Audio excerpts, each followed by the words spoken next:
Okay, so we are recording. So welcome to the Ultra Running Sam podcast, John Kelly. Thanks so much for having me. Awesome. Thanks for coming on, John. As I was saying before, I hate record. I've been pestering you for a while to come on the podcast, and I know you're a very busy man. You're a family man, like myself, and priorities in life are priorities in life. So I appreciate you relenting after me hassling you over probably the last couple of years. I don't know. Can't remember when I first emailed you about coming on, but we made it happen. So I really appreciate you giving us a bit of your time. Yeah, of course.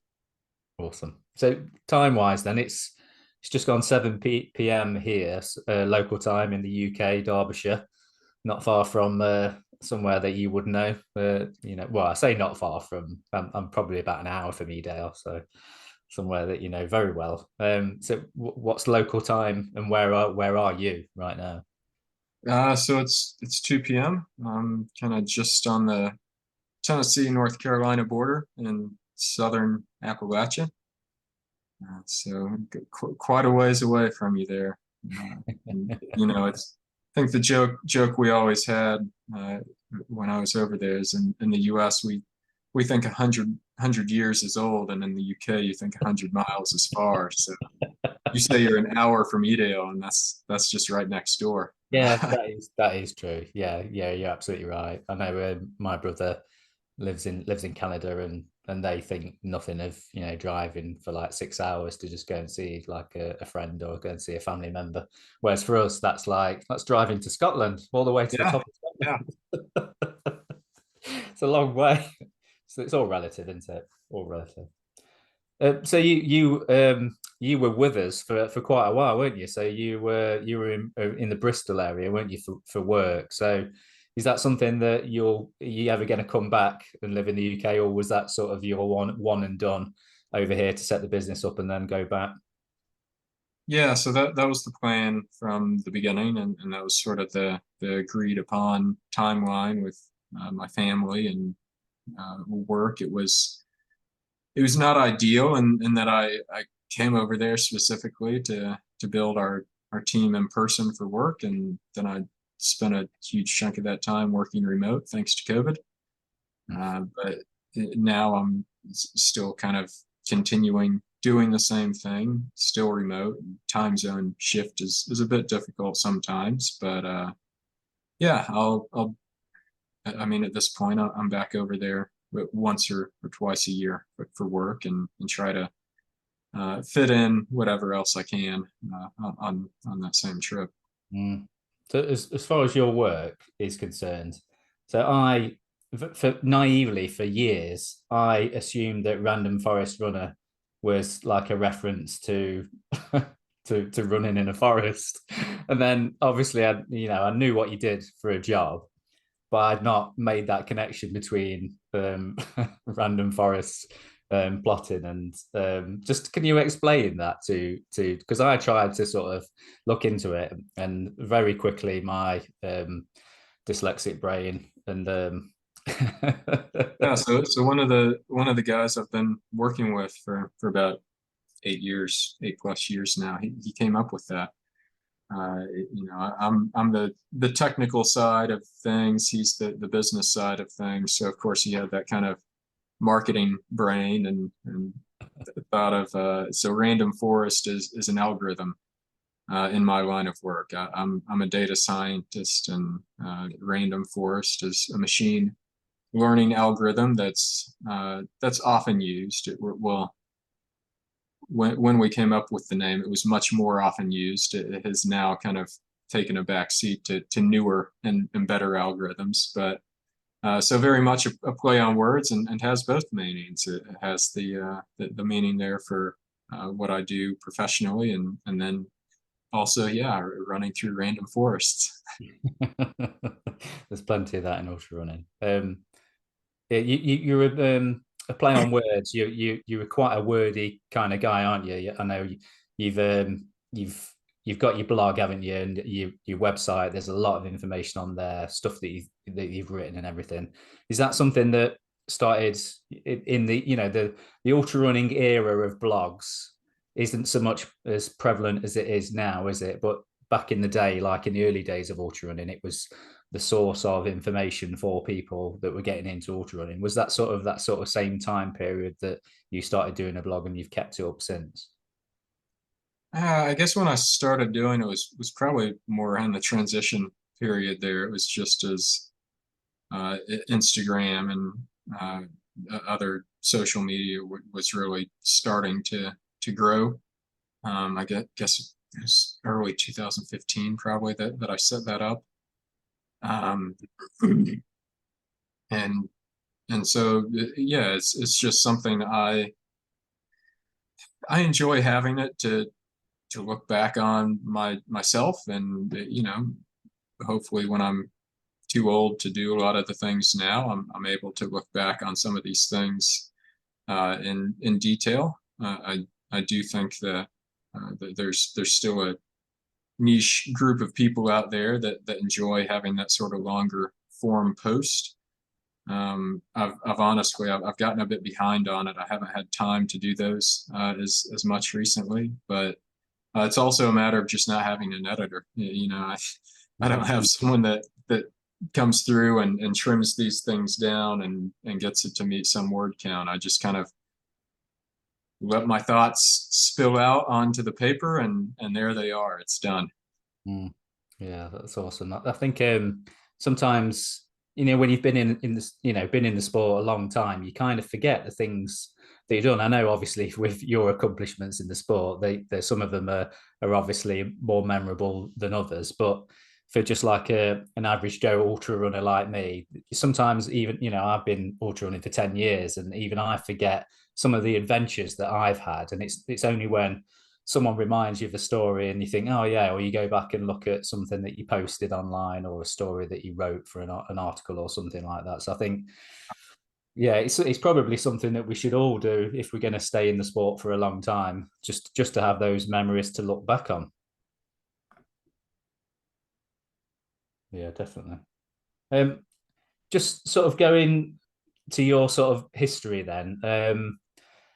The question I always ask everyone at some point during the interview is how you got started in ultra running. I know you've probably spoke about this before on podcasts and stuff, but sort of what was your transition into ultra running? Was it sort of the traditional US sort of style of track running and being in running in college and everything like that? And was it a transition from there, or was there a break, or did you sort of find it later in the years? Uh, so I ran growing up. I ran high school cross country and track. But I took about a decade off in university and in grad school. Did the here we have intramural sports, so I was out doing intramural softball and flag football and that sort of thing. And I'd always wanted to see what I could do in longer distances, see what I could do in a marathon. And as I was finishing up grad school, I kind of said to myself, well, if you're going to do this, you should go ahead and do it. And just signed up for a marathon. I hadn't raced in a decade, had never raced farther than a 10K, and just signed up for it, went for it, didn't go well.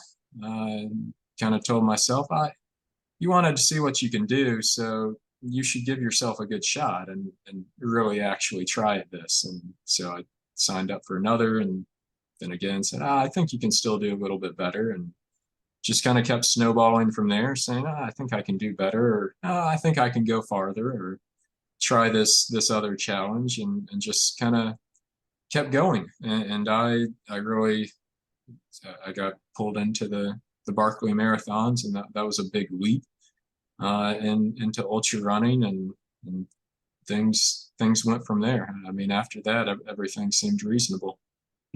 I was gonna say that wasn't your first foray into ultra running, was it? Surely, to go and do the Uh, Berkshire. well, official races, it was. I mean, I done in the U.S. There's a lot of kind of unofficial, that they're called fat ass events. Yeah.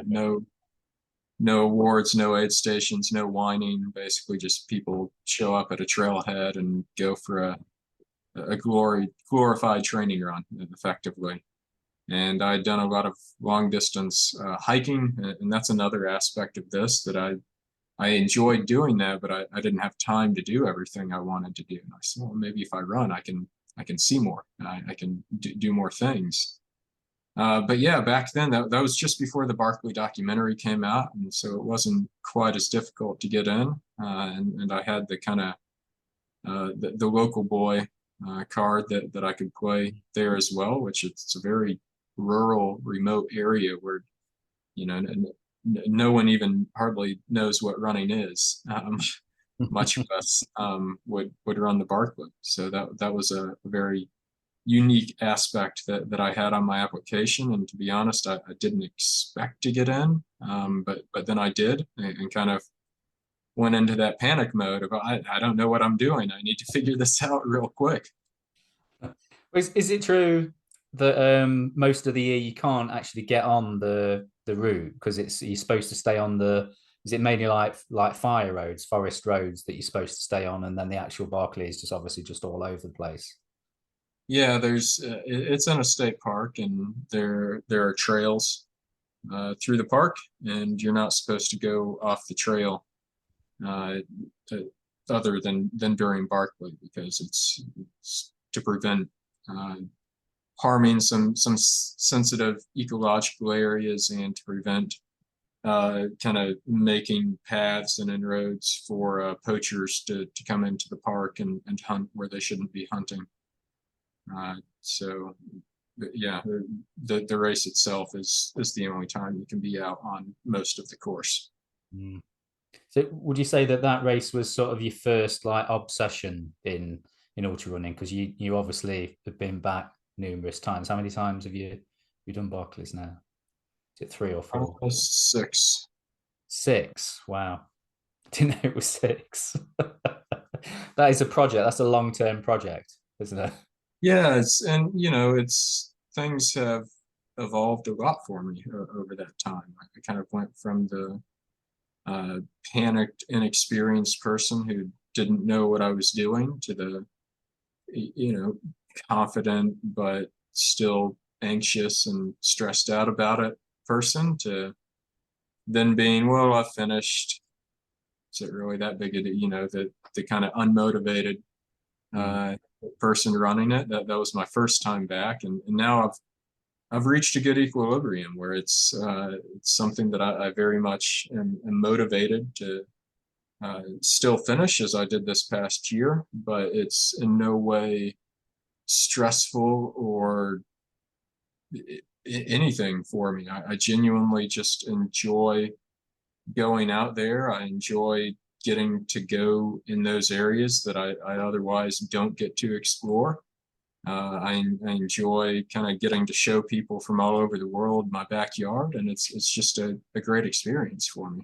Mm. Yeah, I noticed that when I read your sort of your review of this year's race, how you sort of mentioned, because I knew you'd ran with Damien a bit, but I didn't quite sort of realize it was it almost like you kind of felt obliged to sort of look after him while he was over there to do the race. That's how it kind of came across in your blog. Yeah, we'll say that. No, it's very beneficial in this sort of thing, and I mean a bunch of studies have shown in any difficult challenge, it's very beneficial psychologically to not be on your own, and so a lot of tactics have been. Barkley is very much kind of a bit of an arms race between the runners and the race itself, where the goal was to constantly keep the race at just within the edge, just to the edge of what's possible. And so the runners figure out a strategy or something, some way to improve, and the race gets more difficult and in response. And once that happens, then those previous kind of optional strategies become required. And I think it's kind of gotten to the point where you almost, I mean, you don't have to, but it's extremely beneficial to not be on your own for those first four loops. to both for the motivation and just kind of staying alert and focused, as well as being able to correct each other's navigational mistakes.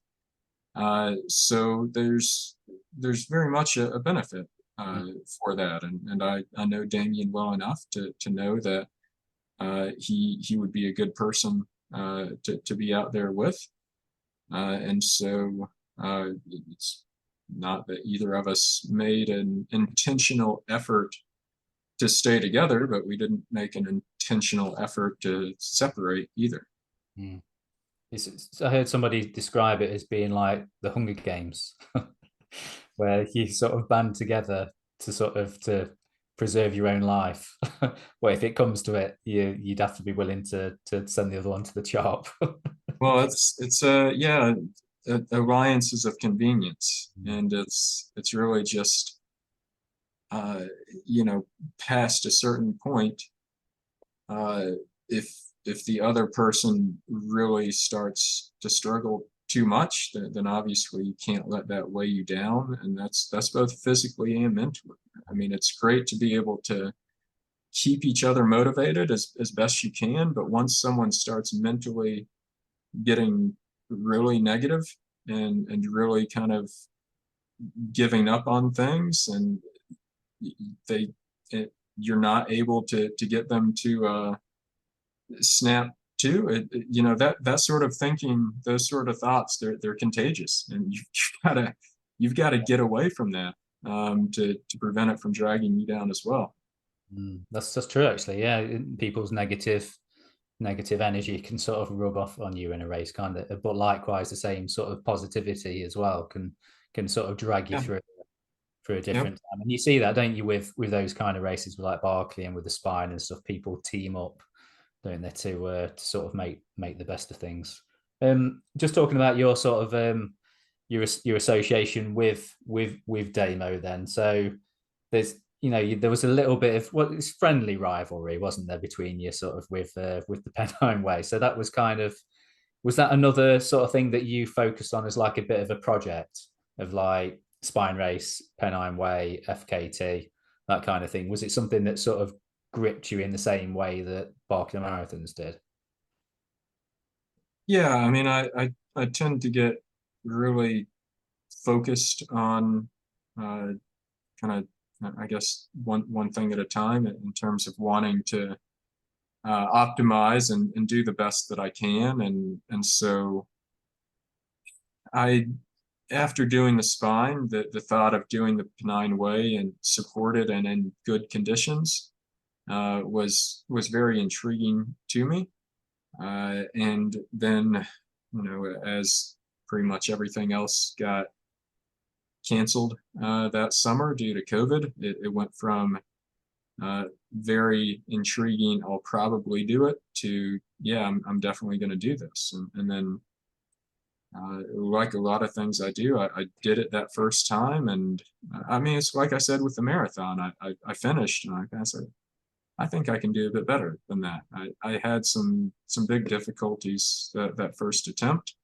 I was able to push through and just squeak underneath Mike Hartley's 30-year-old record on that. And then, you know, a week later, Damien came and absolutely demolished my time. So that was some added motivation, and it was also, you know, these sorts of things. It's very I look at these records as just rungs on a ladder, and it's very eye opening to see someone else do it. And you know, if Damien hadn't have done, like when I finished my first time, I knew I could do a bit better. Mm. If Damien hadn't have come and run the time that he did, there's no way that I would have set my sights on the time that I ran my second attempt. You know, him raising the bar by that much really forced me to reframe my goal and what I thought was possible. Mm. And so, you know, a year later, I came back out and smashed his time in return. I think he beat me by 3 hours. So I beat him by 3.5. return the favor to him. Yeah, because 3 hours over that distance. I mean, I've done the spine sprint and I've done Challenger North, and I know how hours can just disappear on that route, can't it? Like it's there's so many variables that can you go slow over a certain section because of Yeah. like the weather and things like that, or as in my case, spend too long at a checkpoint. But that's obviously not the case on a on an FKT. You're laser focused on just getting through as quickly as possible, aren't you? Yeah, absolutely, and that's what I try to convince people of when I think well after I did them, I see people reference my time on the Pennine Way or on the Wainwrights and say, oh, no one will beat that record. And I just said, yeah, they will. Like, come on, so get out there and do it. It's difficult, and that's part of the whole motivation of doing these things. But I mean, finding a few minutes over the course of 60 hours, or the Wainwrights over the course of 132 hours, like that's stopping and using the toilet a couple less times. Like it's not difficult. I was on the Pennine Way. I stopped at Gargrave for about 40 minutes, and I still regret that. I wish I had gotten in and out of there in maybe 20 minutes, just a quick little nap. But that's 20 free minutes for someone, and just tiny little things here and there that add up to such huge amounts over this distance. I used to use my own. The first time I finished Barkley Marathons was the cutoff for Barkley is 60 hours. I finished in 59 hours and 30 minutes my first time, but now I have an even better example. Carl Saba finished with just 6 minutes to spare this year. And you think about that, and that's 6 seconds each hour. Wow. 6 seconds per hour. That if he had gone slower, if again, that's anything. Like, Up to tie your shoe. yeah, you tie your shoe, like take a little bit longer to get some food out of your pack. 6 seconds per hour, and he wouldn't have finished. Wow, it's amazing, isn't it? It's interesting. You brought up Mike Hartley's record that stood for 30 odd years. Um, it's almost like once somebody that was obviously a record that stood for a long time, and people didn't want to attempt it. I don't know if people actually did. I've not looked at the records actually, how many people just sort of attempted that afterwards. But it's like when a barrier is broken down, it's almost like it's fair game, isn't it? So it's like like the 4 minute mile and the people going like for the 2 hour marathon and stuff. Once those barriers are broken, it's almost like not that it was all in people's heads, but it's almost like everyone knows that that is possible now. So it Yeah, opens it up to the possibility, the realms of possibilities for people to sort of go for it. yeah, and I think that one reason you kind of see a generational gap on some of these things is you have people in the previous generation who knew Mike Hartley and knew how impressive he was all over, not just on the Pennine Way. He did some incredible things. I mean, not just in these super long mountain boggy running type things. I think he still holds like the sixth fastest 100K time in the UK history. So Didn't know that. it's fast. And so I think you have people from the same generation that look at that and say, oh, I can't beat Mike Hartley's time. But then you have people in the next generation who aren't as familiar, and it's really a matter of naivete. They go out there and say, well, why can't we do this? Let's find out. And that's a bit like the first time someone finished the Barkley Marathons. It was a Brit that came over and did it. And everyone up to that point had kind of said, oh, well, the 5 loops is just a joke. No one can actually do the 5 loops. And it took this guy coming over from another country that said, well, why not? I'm going to do the 5 loops. And he did. Yeah, it's amazing, isn't it? That kind of mindset, and all it takes is just somebody to set a precedent for everybody else to kind of do stuff. Just thinking about the spine then and the Pennine Way, what are the chances of you coming back to do the spine? I'm not asking if you are coming back this year, although people have told me that that's what I need to ask you. Well, it's the spine more than any race I've ever done.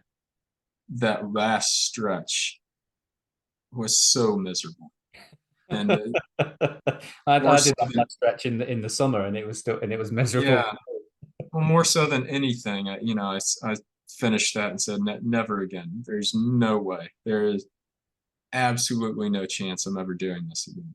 And like last year, I'm sitting here tracking and watching it. And I'm like, oh man, I wish I was out there.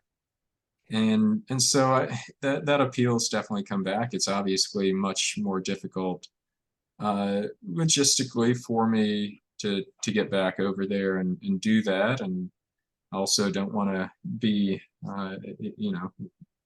flying all over the place to every race I go to. But I'm hopeful that maybe I could combine it with a work trip or something else, and really uh, make more use of my time over there. And I'd like to get back and see what I can do on it for sure.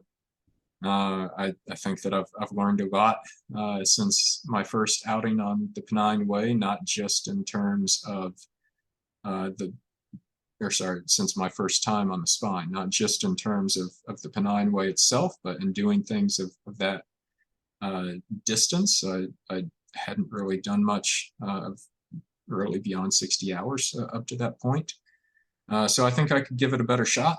There are definitely parts of it that I would enjoy revisiting. I'd love to get back out there with Damien and some of my other friends to share some time. So we'll see. We'll just it's I think there are lots of things that I'd love to do, and it's a matter of finding the right time and opportunity for it. I think there would be an actual media meltdown if you if you lined up with Damien to do the spine again, and I say that because that's how I would feel about it, because I was on the media team. I was going to say last year, but it's actually still this year, isn't it? In January, and and I was following sort of your responses to some of the stuff that was posted and everything. And then there was a real buzz, and people were saying, "Yeah, John's going to come back next year. He's definitely going to come back. You can't let Damien take that." Yeah, and it's funny, as much as Damien and I have had a sort of friendly rivalry. We hadn't directly raced against each other until this year, and now we've raced twice this year. He I've won one, he's won one, and yeah, it was good fun, and so it'd be good to continue that and see how things go. Because you went, did you go was you go back to Tour de Géant this year? Have you been there? Did you go there last year as well? Yeah, this was my third time at Tour de Géant. It was my second finish. I ran into some pretty major issues in Yeah, 2021. And I actually, this year I ran into some pretty bad issues this year as well, and ended up finishing in the exact same spot, exact same place that I finished in 2019, despite being 8 hours faster. It was just an extremely competitive, fast year. Damien did extremely well. He had a great race. So it is funny. It's kind of in the U.S. we have this concept of home and away matches in sports that teams will play each other at each location. And so Damien came and raced on my home course of Barkley, and we had a bit of a neutral site for Tour de Géant, and then there's the Spine, which is more of his home course. Yeah. So that's the next matchup then, into you coming over here to play away. Yeah, we'll see. We'll see. Amazing. Well, I know I can't speak on behalf of the race because I'm not on the media team this year. I'm actually running it, trying to run it. Oh, nice. I know that they'd obviously love you back. Yeah, yeah. It's sort of been a long term project of mine to be able to do it. Um, Having done the sprint and then doing Challenging North in the summer, and then I actually got no choice to do it because I won my place in the volunteer lottery, so my name got drawn. So yeah, fortunately or unfortunately, as some people have sort of said, that is my destiny in January to toe the line and see how far I get. Hopefully, I'll get to the end, but Oh yeah, you'll you get know, there. you never know. You never know. um, so I was going to have a look at another question that someone had sort of sent in to me. Obviously, there's lots of jibing about whether you drink tea or not, and Damien didn't ask that question, but a few people have asked it on his behalf. I had Damo on a couple of weeks ago, and he was winding me up about the fact that I'd got a thing on the wall talking about coffee, but I was actually drinking tea at the time. So I know he likes to give you a bit of jip about being a tea dodger. I don't suppose that's changed, has it? No, well, I mean, at one point I didn't like any sort of tea, and then I went to university in North Carolina where they very very much love their sweet tea, and that's the thing that Damien always gets fixated on is the ice, and it's not the tea being on ice isn't the key difference. It's the tea being super saturated with sugar. I mean, you've got Yeah. to run a straight chemistry experiment on it to get as much sugar in it as you possibly can during the brewing process, and then you put it on ice. Which I always say if if he came over here and made it through a summer where we have a couple months where it's 40 degrees and 90% humidity every single day, then I think you'd want a nice cold beverage too. Because I'd sort of heard that mentioned before, sweet tea, and I couldn't. I thought, is that just like a bit of a colloquialism for like a normal cup of tea, but with sugar in it? Maybe it's an American thing to call it sweet tea, but that is the definition of it, is an iced tea, is it, with sugar?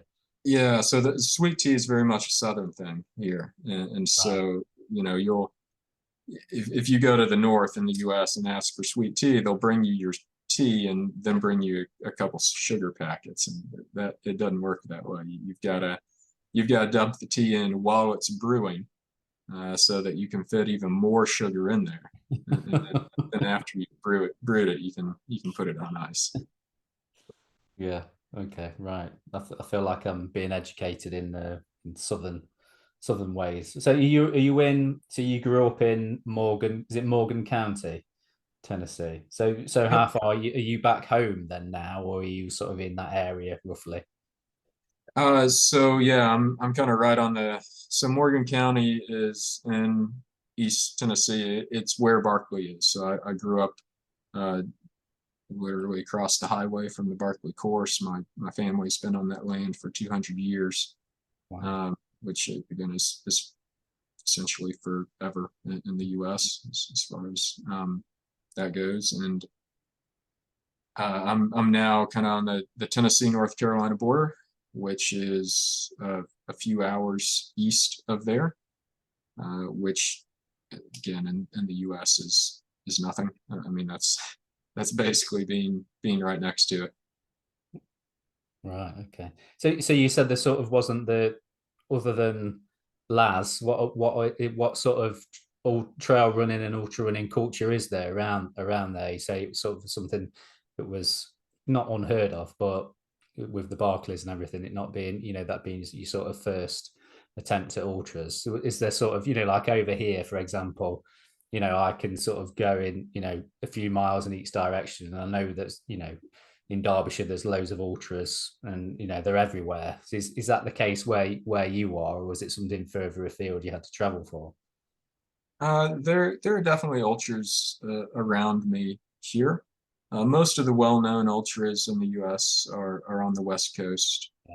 Well, not the West Coast, but in the western half of the country, in the Rockies or in California. And so there's a lot of opportunities for around here. That the culture is a bit different. In Morgan County itself, where Frozen Head is located, it's a very rural community, and in a lot of communities like that, there's running isn't a thing. Like the Mm. small local high schools in those areas don't have cross country or track. That they have basketball and football and baseball, and Mm. that's it. So I actually I got teased a bit as a kid because I ran cross country and say, oh, you're not running across the country, it's more like cross city. So yeah, it was a bit unheard of for someone from that area to go do something like Barkley. Mm. But again, in this sort of larger definition of the area, where you look at a few hour radius from here, there's some great ultras, some great communities, some great places to run. It's certainly a bit of a different environment, a bit of a different culture than out west, but it's a really good area to be in. Mm. So as far as like locally for you, like trails and everything, what is your sort of what does your sort of weekly trail running sort of schedule look like? Is there anything you have to drive to, or is it literally stuff on your doorstep that you've got? A bit of both. I wish I had more time to get out on the trails, you know, on a daily basis, or at least every couple days. Generally, it's once or twice a week that I can get out on good trails. Like yesterday, I did a run that it was a longer run, so that meant that I could run down the road, then connect to a trail, and then run back on the road. Mm. So doing it's one of the more frustrating things for me coming back here, that we do have all these great places to run and great trail systems. But most of the time you do have to drive there. You have to drive to a trailhead and trying to connect them to do some of the really long stuff that I enjoy.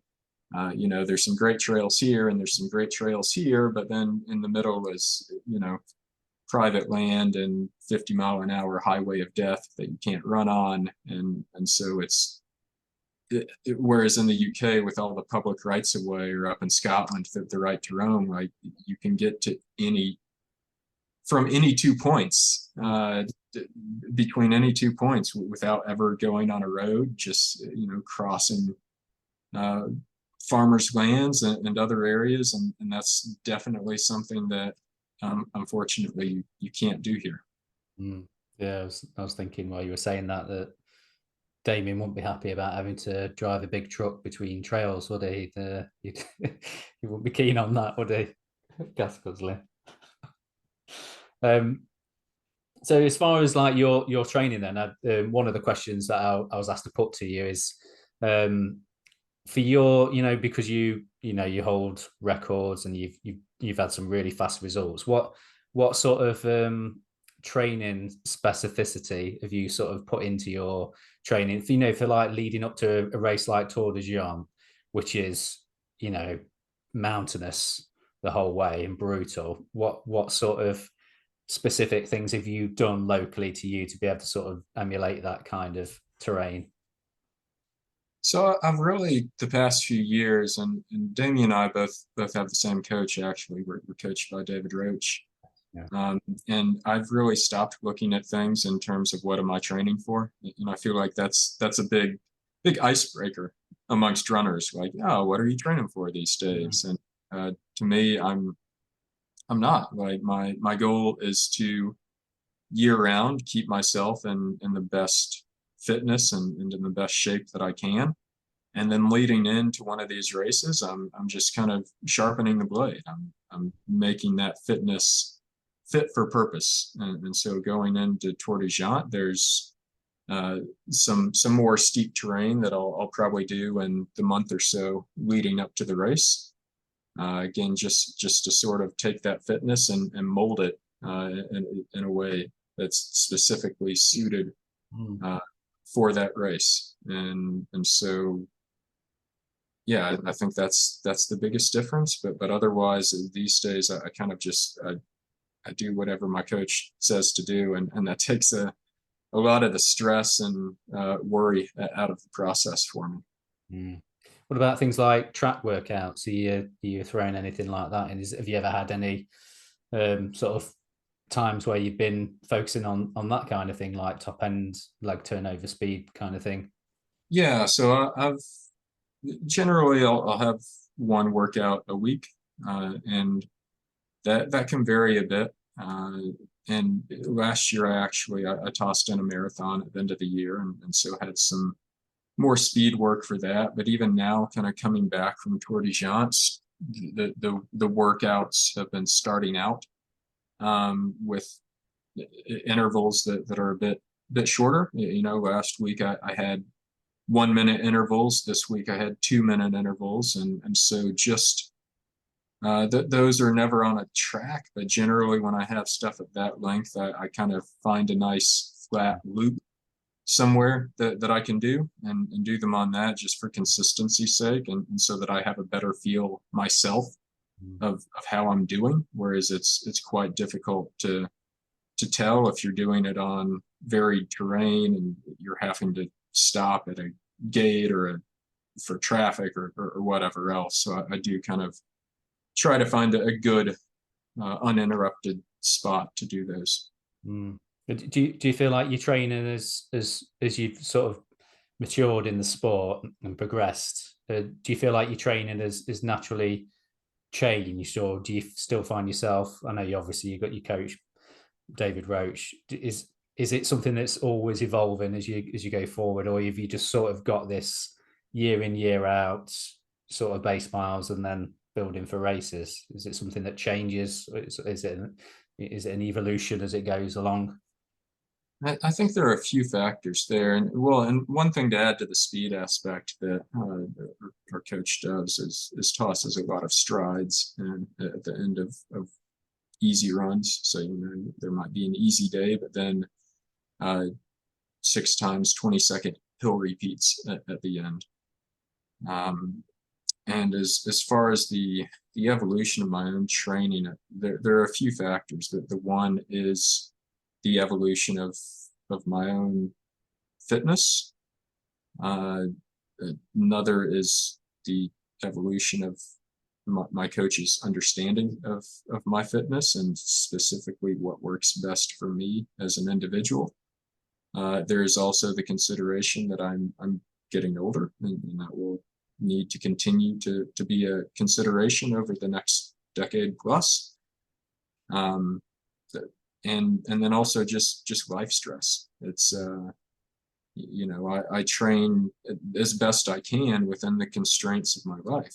I have a demanding job. I have a family, and those take priority. I don't always have time to fit in the training that I want to fit in. I definitely don't always have time to fit in the recovery and the sleep that I need to fit in. And so sometimes my training plans and goals have to respond to that. And I do think that it would be quite interesting to get a good comparative look between my training and Damien. Is a lot of those, we have the same coach, but a lot of those factors are different for us. We have different life constraints. We're about a decade apart in age, and so the consideration. But we do a lot of the same events and races as well. So it'd be interesting to see the influence of some of those factors that differ between us. It's true. Yeah, so I do a bit of coaching, and one of the things I sort of have to explain to the people, like guys I coach, lads and men and women, is that your body can't differentiate between stress. It just understands stress. Doesn't know that you're stressed because you've had a big mileage week, compared to like working 12-hour days for 6 or 7 days straight. Your body just understands stress, and it either adapts to it or it doesn't. And depending on how you treat it, it depends on how it will adapt if you give it the rest and recovery it needs. But just because you're doing running, your body doesn't go, oh, okay, I recover specifically well for running, but work doesn't matter. Life stresses take a back seat. Your body is just under stress and stress hormones. And I think, it's interesting you sort of make that comparison between somebody else who has very, very similar training to you, but their life could be wildly different. Did you ever consider, I know you're very work focused, but did you ever consider just focusing on running if you could afford to do that, focusing on and being a full-time athlete? And have you ever wondered about your potential, to if you took that route and the ability to be able to recover a lot more than you would do if you're working and being busy with a family? I'd love to be able to do that, or to have been able to do that, but it's just not realistic for me at this point in time. I do some things in my niche fairly well, but I'm no Killian or Jim Walmsley. I'm not going to be able to uh, make enough to support my family in the way that I want to, doing this at this point in time. If I can get a bit more financial freedom with a bit of some running years left, then maybe I can give that a go. But it's always just doing the best we can with what we're given, and there will always, no matter what, there are always what ifs, and life's not a video game. We can't go back and try every single possible option and see which one is best. We've got to go with what we go with. Yeah, that's absolutely right. And I think there's plenty of runners that have proved that you can have longevity in ultra running. If you look after yourself, you can. There's the Bronco Billies out there that are still winning Yeah, I milers. mean, I thought Damien was a good example of that, and until I got at Tour de Géant, I got beat by a 59-year-old. Wow, 59. It's yeah, and I didn't do terrible. I didn't do as well as I wanted to, for sure. But I finished, I think, 16th place. And yeah, got beat by a 59-year-old. I'm I'm I'm hoping I'm still there in 2 decades plus. Yeah, yeah, with all that experience. Yeah, Yeah, 16th, is nothing to be sniffed at, is it? I know, when people described, I'd only done one race in Italy this year, around Lecco Lake, Lake Como. There's Como. Yeah. Yeah, there's a new race around there, and I went out to do one of the shorter races, and someone described the mountains as sharp, and I was like, I don't really understand what that means, and until I got there and realized what it actually meant, like some of the like granite, absolutely awful stuff that you were scrambling up and down, and it's wet and slimy and muddy. Yeah, so it was a bit of an eye opener for me. So, and I know people have described Tour de Géant as being an absolute beast. So, is that something that you gonna focus on? As you've done in the past with like projects of returning to races until you feel like you've cracked it? Is this something that you're gonna keep going back to? Yeah, I tend to get a bit of an obsession with these sorts of things, and then again, like I was hoping this would be my year at Tour de Géant. I ran into some pretty big difficulties, and finishing was, looking back, finishing was a huge accomplishment, and something I'm quite proud of. But I would certainly like to have a day out there that there's so many variables in these things. You're never going to have the perfect day, but I'd like to have one that I feel like is kind of, you know 90th percentile of what I can do out there. So we'll see. It Again, always like spine, it's a lot more difficult for me to get over there, than it used to be. And one factor there is there doesn't exist a non-red eye way for me to get there, and I think that was maybe a bit of a factor for me this year, and some of the challenges that I had early on. it's sometimes though you don't always learn a lot from a race that goes really well, do you? Sometimes if you have a race that all goes to plan, if they ever do, and possibly if you win it or place really highly, they're not the races that you learn a lot about yourself, right? Because sometimes they're just like not going through the motions, but almost like, yes, I can see the training I've done, I work really hard, and that's the result. Whereas if you have a really bad race, sometimes that can sort of teach you lessons that will stick with you for years. Is that something that you found with like with things going majorly wrong on the tour and stuff? For me, my mindset on these things is that the quickest way to my goal is often through failure. I can take larger leaps forward by jumping in the deep end and failing a couple of times than I can by these smaller incremental goals. And so I definitely do learn more from those. I also think that going into these things, it's very useful to have these simple, tangible goals. Like, hey, I want to finish in a certain time, or I want to finish in a certain place. Just easily defined things that are motivational that we can conceptualize and reach for. After the fact, evaluating the outcome is on much more of a spectrum, looking at the difficulties you faced, what the unforeseen obstacles you had along the way. And so, Tour de Géant or Hard Rock last year, I didn't meet my goal, but looking at the outcome afterwards, they were both very much successes given what I dealt with.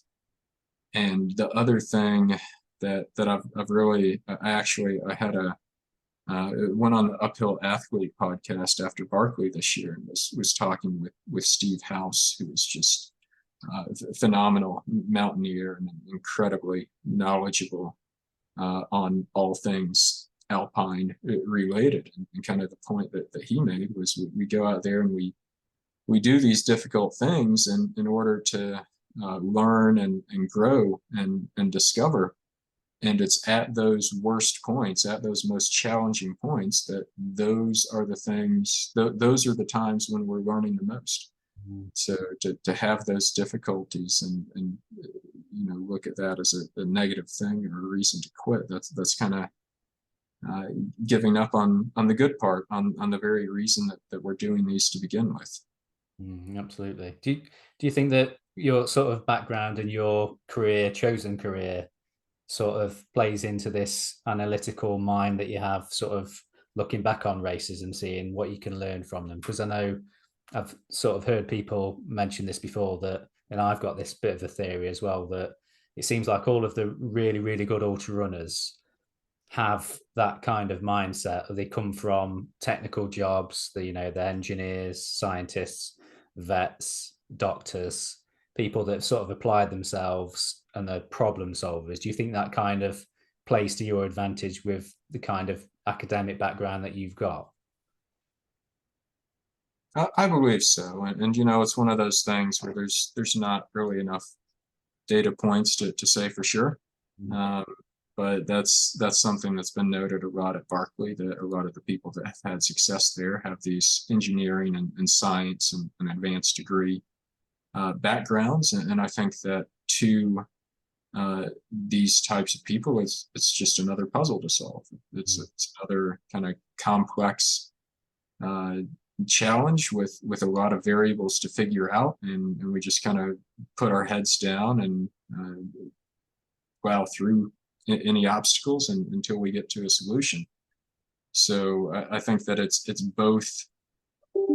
It's two things. It's the mindset of being able to do this type of analysis and this sort of logical, thoughtful reasoning, but then also just the stubbornness and the determination to continue on with the difficulties.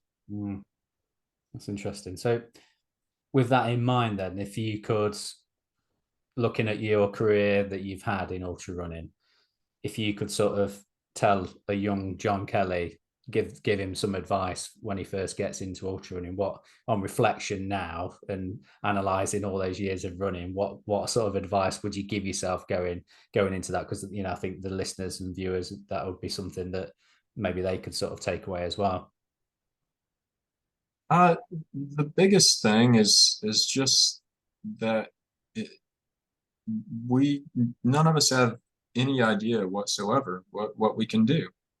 I don't enjoy this the saying that you can do anything you set your mind to, because you can't. I'll never dunk a basketball. I'll never run a 10-second 100-meter dash. I can't. It's not going to happen. But I can guarantee you, if I if I did set my mind to it, I could do a lot better than I think I could.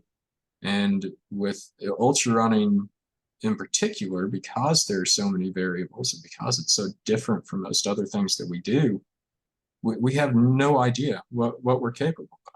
And like we can't even, it's over the horizon. We can't even see it when we start out. Like if you had told me when I was back, think, I'll see what I can do in a marathon. If you told me that I was going to finish Barkley twice and do all of these other ridiculous things, that I would have just laughed at you and said you're crazy.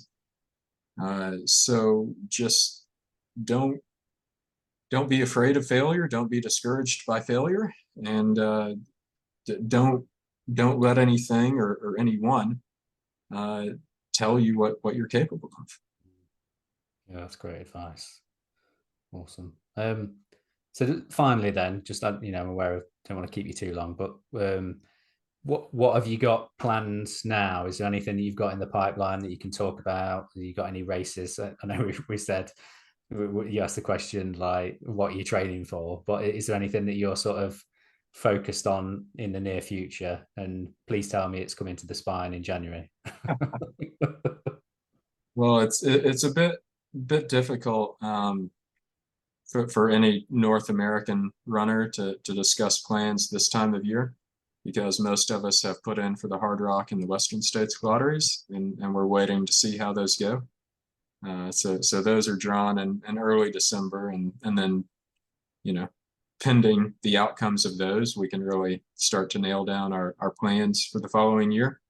So I'll see What happens? I'm drawn in either of those lotteries, and otherwise, I kind of have a group of things that I'll try to choose from between races and FKTs, and a lot of that depends on just personal schedule, family schedule, conditions. I've considered going out and doing the John Muir Trail this summer, and then the High Sierra just got absolutely dumped on with snowpack last year. So that wasn't a feasible thing. So I had to adjust and adapt a bit to that. So, hopefully in the next month or two, I'll have a pretty good idea of what I'm going to do. But right now, just a lot of maybes. Yeah, I didn't realize. Have you done Western States before? No, I haven't. I've Is put it? in for the lottery. I don't know how many times now. I took a shot at a golden ticket this year and didn't quite get it.